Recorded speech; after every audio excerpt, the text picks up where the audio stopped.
மொழி மண் தோன்றா காலத்தை முன் தோன்றிய மூத்த மொழி தமிழுக்கும் வீரம் நிறைந்த தமிழ் மண்ணுக்கும் எனது முதல் கண் வணக்கத்தை தெரிவித்துக் கொள்கிறேன்.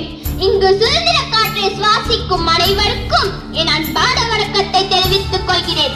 நான் சமிரா. இன்று நாம் அனைவரும் 79வது சுதந்திர தினத்தை கொண்டாட கூடியுள்ளோம். இந்த நன்னாளில் இந்த சுதந்திரத்தை பெற்றெடுத்த ஜாதி, மதம், இனம் என அனைத்தையும் துறந்து நம் சுதந்திர போராட்ட வீரர்களை இந்நாளில் நாம் அனைவரும் நினைவு கூறுவோம்.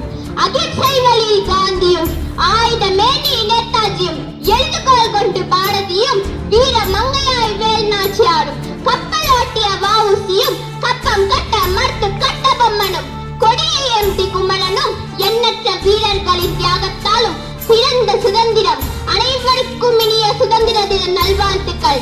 இந்திய திருநாடு 1947ஆம் ஆண்டு ஆகஸ்ட் 15ஆம் தேதி சுதந்திரம் அடைந்தது. நமது சுதந்திரமானது எளிதாக கிடைக்கவில்லை. உதிரத்தாலும் உயிர் தியாகத்தாலும் கிடைத்தது. அந்நிய ஆதிக்கத்தில் அடிமைப்பட்டு இருந்த நாம் இன்று அச்சமின்றி வாழ்வது நம் தியாகிகள் பெற்றுக் கொடுத்த சுதந்திரத்தால் தான். 17ஆம் நூற்றாண்டில் இந்தியா 500க்கும் மேற்பட்ட சமஸ்தானங்களை கொண்டிருந்தது. அப்போதுதான் ஆங்கிலேயர்கள் கிழக்கிந்திய கம்பெனி என்ற பெயரில் வியாபாரம் செய்ய வந்தனர். அவர்கள் பிடித்தாலும் சூழ்ச்சியை செயல்படுத்தி ஒவ்வொரு சமஸ்தானத்தையும் கொண்டு தன்வசமாக்கினர். 18ஆம் நூற்றாண்டில் இருந்தே சில மன்னர்களும் பாளையக்காரர்களும் ஆங்கிலேயர்களை எதிர்த்து போர் புரிந்தனர்.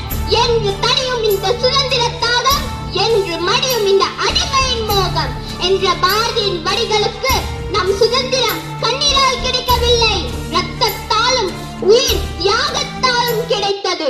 உதிரங்களை உரமாக்கி, உயிர் தியாகங்களை மரமாக்கி, ஜாதி, மதம், மொழி, இனம் என அனைத்தையும் கலந்து நம் சுதந்திர நம் அனைவரும் இந்தியர்கள் என்ற ஒற்றுமை உணர்வுடன் வாழ்வோம்.